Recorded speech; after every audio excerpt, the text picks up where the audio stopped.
This is the Under the Ring Report, a weekly pro wrestling podcast. Now, here are the masters of armchair booking, John the Flesh Wound and Cousin Tom. And welcome to a special edition of the Under the Ring Report. With the news hitting the internet today that Tom Zenk has passed, I thought it'd be appropriate to play an interview we did with him back in late 2000. Tom kind of saw a resurgence of his popularity around 99 to about 2002 or 3. And that was for his shoot interviews that he conducted with people. No topic was off limits. Tom just told it like it was. And here's the interview we conducted with the late Tom Zenk at the end of 2000. What got you interested in wrestling? Well, I was a bodybuilder. I won Mr. Minnesota back in 1981, and I bodybuilded in Mr. North Country in 1982, and I believe Animal from the Road Warriors, that's the contest. Mm-hmm. He says, hey, Tom, we could use a guy like you. You're a good athlete, got a good body. I think you'd work well in wrestling. And he and Road Warrior Hawk, Mike Hegstrand, Joe Laurinaitis, and Rick Rude went down, and they did real good on the Superstation, WTBS. And that's how I got started, really. I went to Ed Sharkey's wrestling camp, the same one that they went to. And then I went knocking on Vern's door one day at his office at Shillard Towers in Minneapolis, and he had me trained by Brad Rankins. So, yeah, I had a lot of ambition to get into professional wrestling, and I started out my career there, and my first match was in La Crosse, Wisconsin, with Jimmy Dew. Started out in the AWA, kind of in the backyard here, and then gradually progressed to the WWF, WrestleMania 3, and then I wrestled in Japan for a couple of years after I quit there, and then I went to WCW. So I really had a lot of fun in my career in wrestling, and I have no regrets at all. That sounds like, and I mean, you participated in, as you said, the WWF and WrestleMania 3. I mean, that's one of the most memorable ones of all because of the record crowd at the Pontiac Silverdome. Yeah, 93,000 plus. How was that, wrestling in front of the largest crowd ever? I tell you, it's pretty tough to follow that act. Uh-huh. I mean, back in '87, I had never been any place like that. I mean, it was sold out to the rafters. It was like you were down in a little goldfish bowl. Yeah. You just felt like an ant down there. There were so many people, and they were brought right up to the ring. It was an incredible feeling, to be a part of that. People remember the CanAm Connection with your partner, Rick Martel. How was the time in the WWF and tagging with him? And I know you weren't there that long. No, I wasn't. Rick and I, we met in the AWA when he was champion, and we had become friends, and when you build friends and in wrestling, you have to trust people to get ahead. So we were really good friends. We had a great relationship as buddies and friends. I stayed at his house. I wrestled for his promotion up in Montreal before going to the WWF. Then his promotion was cut into by WWF when they'd come into Montreal and different towns in Ontario, Toronto, and it really cut in because Vince there's no way to compete with Vince in Montreal. There was a commission there. They had the Montreal Forum booked, and Vince bumped them out of the Forum. How that happens, I don't know. But Rick saw the handwriting on the wall. He went and made a deal with McMahon to bring me along with him. But at the same time, he cut his own deal. I never saw his signed contract. I was told I had to sign this to get an opportunity. We had a huge argument about it. I said, I'm not interested. I don't feel like signing it. He says, hey, you got to sign that. I got you there and blah, blah, blah. He tried to lay the guilt on me. But what he did, I'm sure, is he cut his own deal. He made more money than I did. And I was there 6 months. But before we went to the WWF, we had gone to Japan in the fall of '86 for the tag team tournament, the most prestigious tournament of all. Well, after the first night, Baba saw Martel and I wrestle. He liked the look. He liked our outfits, the costumes, the ring jackets. And we wrestled the Funks. And the Funks beat us, or beat me. And after that match, Baba sent word back that forget about the WWF. You're good here for 5 years. Pretty much we could write our own ticket. Yeah. So I said, hey, great, let's jump on that. And Rick was, no, we signed a deal, no. He wanted no part of Japan. So kind of light bulb went off in my head like, whoa, wait a minute. Mm-hmm. What's going on here? I mean, I signed a contract that we only got paid $50 for when we did TV. Really? Else. No, there was no money on the bottom line. Oh, my gosh. There hasn't been any money on the bottom line, I don't think, in anyone's contract for Vince. He gives you an opportunity, but he only started putting money on the bottom line for other guys, I think, after Diesel and Razor Ramon jumped. I think that's when he started tying up guys and giving them a minimum, which they might get, and then the sky is the limit, the way he likes to say it, I believe. So Vince didn't get to put his company on the New York Stock Exchange and make $56 million net on being a real generous guy to the wrestlers. I've yet to see one wrestler, Nick Bockwinkel included, that had a 20-year run, retire, and not have to work again. Wow. So I caught that curve straight on that you're not going to make, it might be a lot of fun. It's a good hobby, but it's not much of a living. I figured I'd have to work a job sooner or later. My goal was to be out by 40, and I was. Well, that's good, though. So, yeah, it's good, but it's I didn't really achieve my goal as where I wanted my career to take me. In another way, I could look myself in the mirror, and I didn't get pushed around. I didn't take much crap either. Now, what did you end up doing after you left the WWF? I mean, after I did the WWF, I had saved some money in my career, and I had just bought a house. And so I refinished my house, and then all of a sudden the phone rang one day in the summer. I quit, I believe, in July 10th of '87. And here it was the intermediary for All Japan Pro Wrestling, Lord James Blears, calling from Hawaii. And he said Baba liked me and liked Martel too, but he asked if I'd like to go to the tag team tournament that fall. So I said, sure, that'd be great. I had planned on never going back to wrestling again because I was working a job at the time too. I had gotten a job. So I said, sure, that'd be great. Well, as soon as Dave Meltzer's sheet broadcast that I was signed for the tour, all of a sudden they came knocking on the door and I got a lawsuit. Oh, really? $77,000. Every penny I had made in the WWF. So Vince McMahon proved to me that he was a bully. I had only met him 2 times and shaken his hand and said, thanks for the opportunity. And then I got a lawsuit that we strung him along for about 2 years, and I ended up paying Vince, I think, $827. Oh, boy. Settled on less than 1% of what his original intent was. Just to make your life miserable. Yeah, sure. I mean, no one quit on him. And then I think the next guy to quit was Rick Rude. Yep.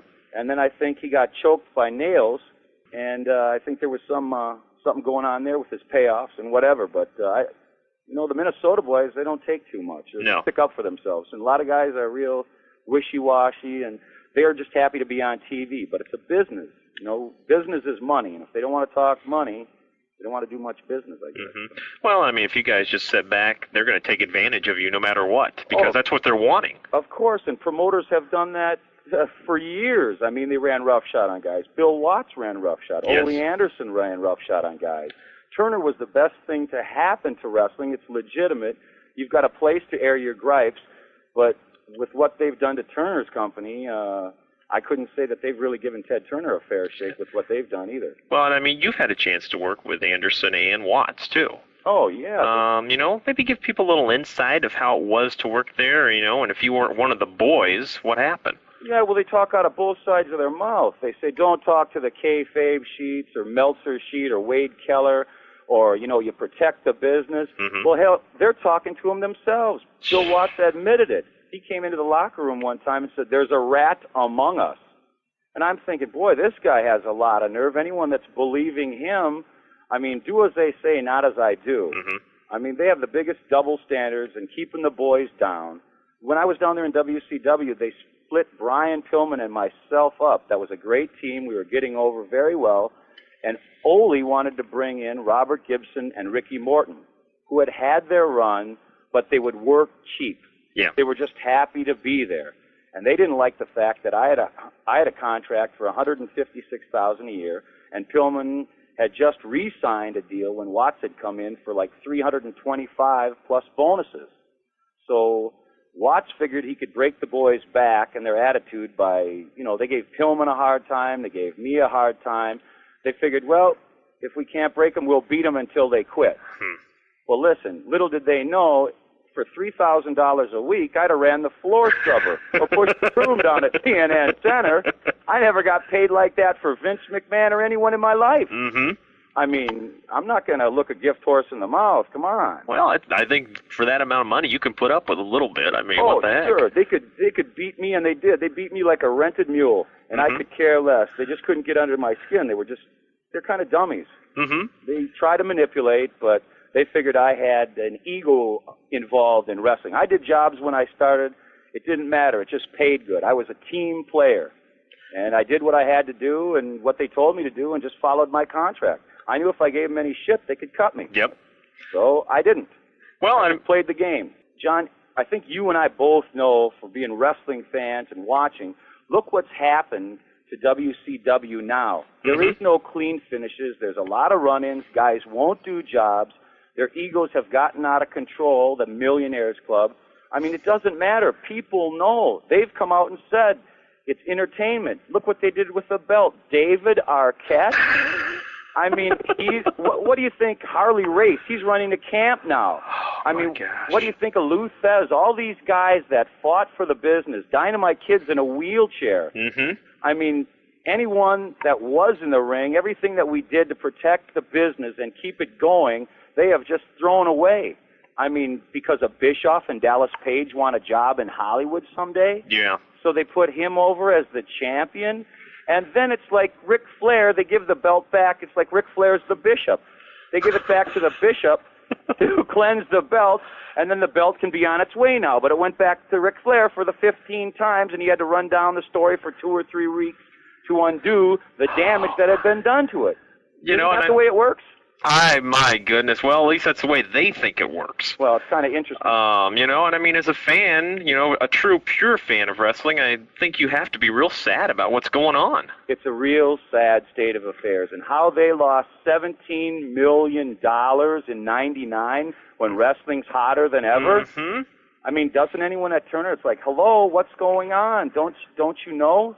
Well, they were just working the Turner people when I was down there, and I guess the con's still going on. You have all these carnies, and Bischoff's the biggest carny of all, but he knows how to talk the executive's language. So now, when you were there, did you actually leave before Bischoff came in, or were you there? I was there. I got my notice from him, but but funny coincidence about that, I believe I was named in Missy Hyatt's lawsuit, and then I got my notice. Oh, nice. Yeah, the timing was real funny. I think I was named on her witness list. Very strange coincidence, but word got back to me from someone in the office that... now, you didn't get your notice FedExed or anything, did you? Yeah, I think I might have. Really? I think I might have, as a matter of fact, but it was just, real class act. And I had to go, I got kicked out of, they called security on me when I went up there to get my last paycheck. I said, I went up there the day after I got my notice, and they kicked me out with security. Wow. They were scared, I guess. So. Did that kind of turn you off to the business then? I mean, make you a little bitter about it? Or, you just kind of chalk it up to experience? I'm not bitter. I chalk it up to experience. I wish all the married guys could have as much fun as I had being a single guy. I don't know why they're married. I mean, they got families and that, but it's a single guy's business, and it's a young guy's business. Yep. I'm 41 right now, John, and I'll tell you, any 41-year-old, athletically or whatever, I'd stack up myself against them any day. But for them to tell you that they're in as great a shape as a 20-some-year-old kid or someone in their 30s, under 35, is crazy. And the thing that really gets me is how can Chris Benoit, Perry Saturn, these guys, Chris Benoit played the game, he kept his mouth shut, they liked him in Japan, but he never got anywhere. No. He was spinning his wheels, taking bumps, doing matches, and it was useless. He never advanced. Luther, Sting, Steiners, Hogan, the top guys are still there. No one has advanced since 1989. Ric Flair, he's got his spot. Sting, Luger, the same. No one's advanced. They're still not drawing. And the guys on the bottom that don't make $750,000 or $1 million, what kind of message do you think that sends to them? And why should they work hard when the top guys don't have to draw and they get these big paychecks? That's true. And I mean, well, and you see, they're losing guys left and right. They're losing ratings.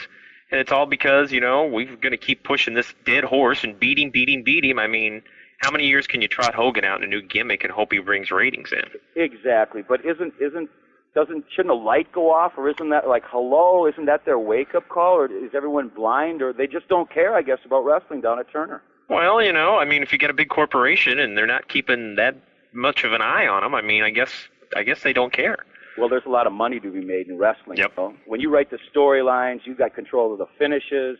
I think it's all coming back. It should all be blamed on Hogan and Bischoff, because I think they're the main, guys that are in bed together, or key players that can make or break the promotion. That's true. If you want to keep burying Ric Flair when he gives the best interview on TV, and I'm not saying he should be wrestling, because his body doesn't look that good, but there is a place for everyone there. You know what I mean? Everyone has their good points, but to put their egos on the side is something they haven't done. You should leave your egos aside and let's all do business. And that's what they do in the WWF. They're there to make money. because it's Vince's money. That's true. And you don't get in Vince McMahon's pocket unless you draw. Well, he seems to have kind of a stranglehold over his talent anyway. Yeah. Unlike the other federation where in WCW everybody's just pretty much running roughshod over whatever they want to do and vetoing this and that. Well, there's a lot of nepotism and cronyism, I call it, down in WCW. I mean, when I was down there, we saw Dusty push Dustin Rhodes. Dusty. The only thing that Dusty ever did was he teamed himself up with Magnum TA and Nikita Koloff to keep himself hot because he had the power of the pencil when he was a booker. Yes. His son comes in there, and Dustin the Natural. We had to sit and watch this guy. You should have seen the guys giggling and laughing to see this kid. He goes up to WWF. Dustin's a nice kid, don't get me wrong, but all they could do is give him a fat man suit, give him a wig, give him a makeup, and his wife with a big cigar in her mouth to get him over. That's true. They didn't use anything. The Natural, they didn't use Dustin's real name, and we had all been putting him over, building everything around him for 3 years. Mm-hmm. He was getting groomed for Flair's spot. Then we see Bill Watts come in and push Eric Watts. Where's Eric now? How does everyone miss on the Sons? Now Ric Flair, he's got his son David in there. Mm-hmm. I was just at the supermarket. I saw chests bigger on the chickens at the club store here. I mean, this kid's Ric Flair's son, and he doesn't have enough guts to get in the gym and try and look like something. They've got big shoes to fill, these Sons, but I guess they figured that wrestling, it owes them a living or something. Well, they're booking on name recognition. That's all they care about. And they're not drawing. No, not at all. I mean, you'd think someone would wake up to it and see that these guys, I mean, if for no other reason, the guys in the locker room that are trying to make a name that didn't have their daddy's coattails to ride in on, that's what, I mean, I think that's what Saturn and, Benoit, I think they finally saw the handwriting on the wall. Mm-hmm. I mean, these kids get a spot because of their dads, and, oh well. Well, and I don't know what to tell you. I mean, those guys just, if they like you, you're great. If you're not, well, so is sayonara. Like, I mean, Benoit is probably one of the greatest technical wrestlers we have right now. And that's what makes me feel good. It wasn't me. It wasn't personal. It's like word got back to me from Dennis Brent, who works for the WWF now. He said in the meeting, what about Z-Man or something? Dusty said, what did Z-Man's daddy do for this business? And that was that fool's answer. Big, fat, Dusty Rhodes is still taking bumps. What happened to all the money he made? Oh, man. Yeah, can you imagine when I heard that, I thought, what did my daddy do for the business? Well, no, that's a real brain surgeon there. So I'm not bitter. I had a hell of a time. I had a great time. It's a fantastic business. But anyone going into it, it's not anything you get is generally not gotten on merit. Yes. I mean, if you try hard, you work hard, you got a good body, you have everything, you can be held back for no reason. I mean, they can put the rap on you about anything. It's all politics. Yeah, it's all politics. Yeah. That's all it is. And now with Turner's money in there, they got deep pockets, and they're still getting the cash, and they don't have to draw. Gosh. It goes against everything I've ever learned in wrestling. Do good, get over with the fans, the crowds, to draw money. And no, we got our sons. We got to push our sons. And some of the top guys, they just keep their mouth shut, and, they stooge off what you say in cars, what you say in the locker room. Mm-hmm. And that's just the way the game works. It's a nasty little game because they're dealing with people's lives. Mm-hmm. What goes around comes around. Hey, I guess you get it all, though, in the business. Yeah, you really do. Yeah. Well, what do you think, of the total, not talking about behind the scenes, but just the product out on TV right now? Oh, it's terrible. It's filthy. My goodness. It's like, it's for kids. I remember when I was 10 years old watching Vern Gagne and Jarrah Speed. I thought, I can do that. Uh-huh. Here's this Vern come out there and, it's wrestling, but it wasn't insulting. You knew something was going on, but you really didn't know. But, okay, there's 10-year-old kids now. What do they think when these girls come out with a silicone? and it's a TNA show. Mm-hmm. You know what I'm saying? Well, and walking around and you hear them in the playground saying "suck it" and things like that. That's real nice. Pointing to your crotch. Yeah.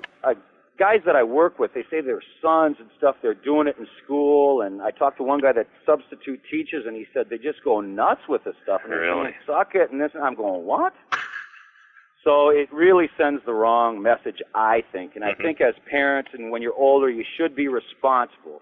But instead of chasing Vince McMahon and the WWF, couldn't they give them an alternative, better, more wrestling product on that? Mm-hmm. And they've always tried to chase Vince and the WWF. They'll never catch him because they don't have the right formulation. They can't see past their own face and push other people or talented people. There you go.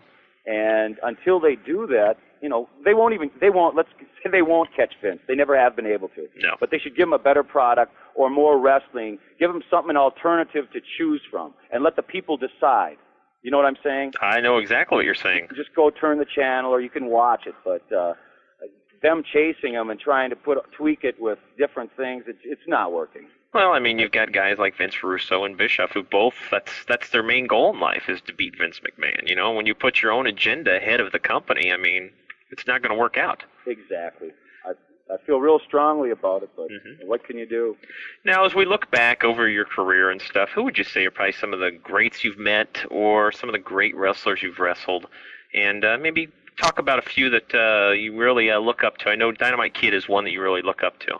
Dynamite Kid was, just a heck of a wrestler, a phenomenal wrestler. He was in the gym, he trained, he was a good worker. His book's kind of cutting edge. And, things that he did were kind of mean or nasty into certain things, but it gets real boring around wrestling to see a character. He was a real character, like Dennis the Menace, I like to call him. I mean, he was funny, the stuff that he did with Harley. Harley Race is another one, too. A real man's man, and Harley, to see him, I guess he's running a camp down in Missouri somewhere. I mean, gee, they should still have a job for him somewhere in WCW, but, life isn't fair. He was a lot of fun to be around. Bob Orton was, Don Morocco, a lot of guys that I met in the WWF. Now, in WCW, let's see, I would have to say Benoit, because I was on a Japan bus with him for a week one time. And I didn't really get too close to anyone down at WCW because I caught the game right away, what they were playing and what they had going on. So I bought a Corvette. I figured I'm not going to go anywhere in this company. I see the handwriting on the wall. I got a 2-year contract. It rolled over one time, so you can't swim upstream. Just enjoy it, and then you just fade away. Because I had done my Japan thing, and I wasn't interested to going back there and taking a beating anymore. I was too old at the time.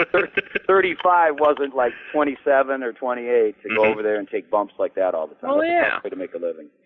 When they started to beat me in WCW, I had my good buddy that's an attorney write him some legal letters and explain the business. He wrote to Jim Herd and said, Tom didn't sign up to be a job guy. He's getting jobbed out. It's a very sensitive business. And he used all the right verbiage and stuff to explain to him.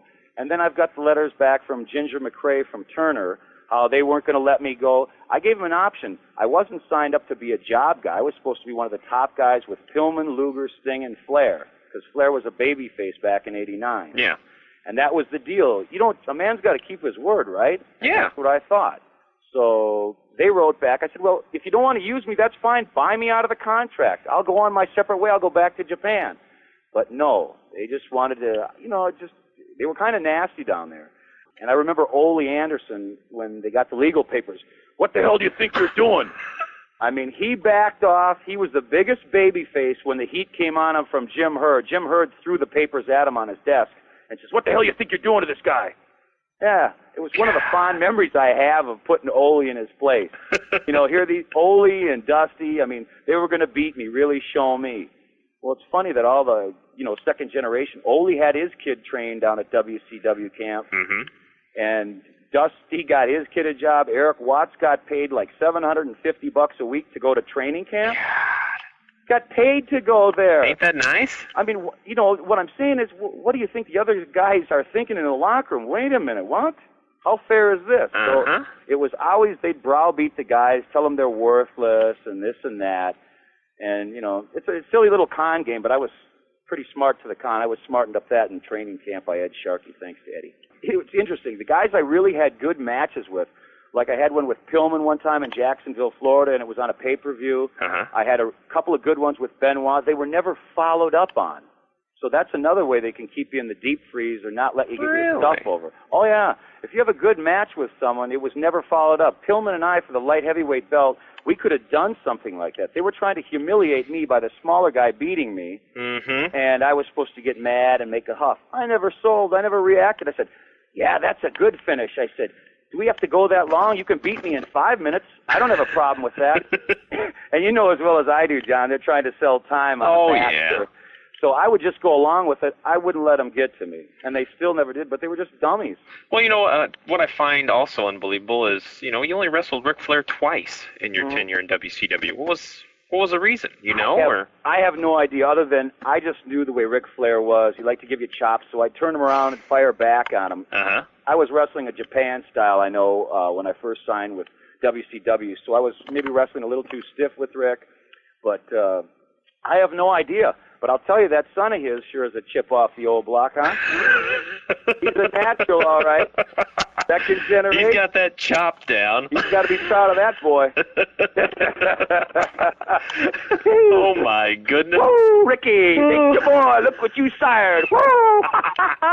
That's got to make you happy that you're not involved in it anymore, though, to put up with stuff like that. Oh, I think I'd just be laughing all the time in the locker room with what goes on there now. You got Bischoff and Vince Russo, two geeks out trying to be cool.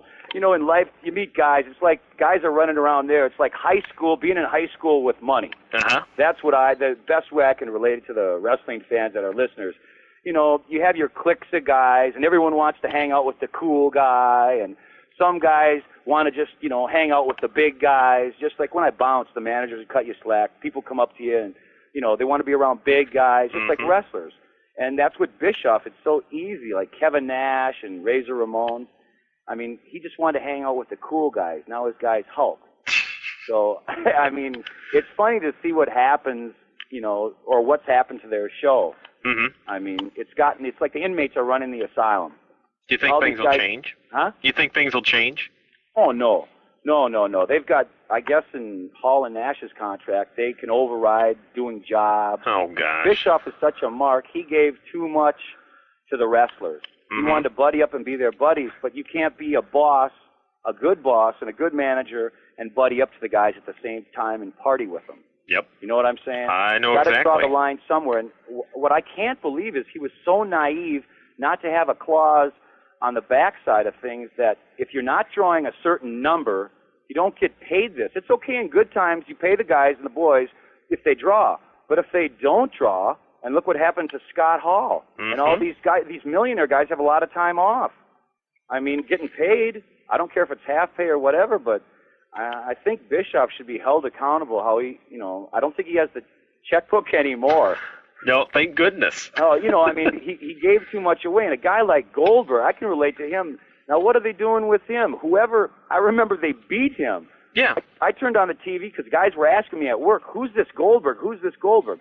I turned on the TV, and it's like the Road Warriors or back when Hulk Hogan was popular. I got goosebumps. How the people were roaring for this guy. And I think it was Kevin Nash that he was maybe booking or had some stroke in the office I think that you're right. beat him. Well, I think Kevin Nash should be the first one to do a job for him when he comes back because I know damn well he did the wrong thing. You don't beat a guy like that. Well, and unfortunately, I mean that was the biggest thing going for that company. They got lucky, mind you. Just kind of by luck they got this guy over. Yep. But I mean, once they got him, I mean, why job him to Kevin Nash? I mean, you could make him even more invincible. But simple ego. There you go. Ego in a fake, phony business. Yes, I said it. Fake and phony. That's what it is now. There's nothing real going on there. Nothing real. Same guys, Same guys on top. No one's advanced.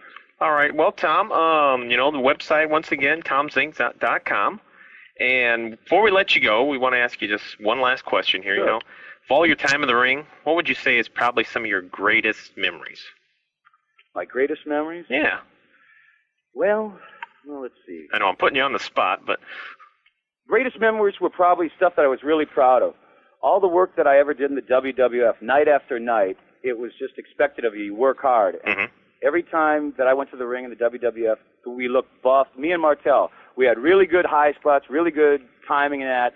And it just goes to show you how guys, they get carried away. They get over their skis. They have this false deal of how real they are because they're on TV. It distorts reality. WWF, I mean, there were girls at the bar, after hours, guys after 5 months came up to us in suit and tie at the airport. Hey, you guys are great. They knew who we were. It was like we were rock stars. People knew us. The WWF was the most fun I ever have had in wrestling. Really? No, nothing else compares to it. That's why guys will quit on guaranteed money to go to the popular, best, kick-ass show on TV. I don't agree with the way it's going now, but WWF has always been the pinnacle of wrestling, the best place in the United States to go. This is Dory Funk Jr., and you're listening to the Under the Ring Report. Follow the Under the Ring Report on Twitter at UTRR Podcast. You can subscribe to the Under the Ring Report on iTunes, Google Play, and Stitcher, or visit undertheringreport.com. Thanks for listening to the Under the Ring Report.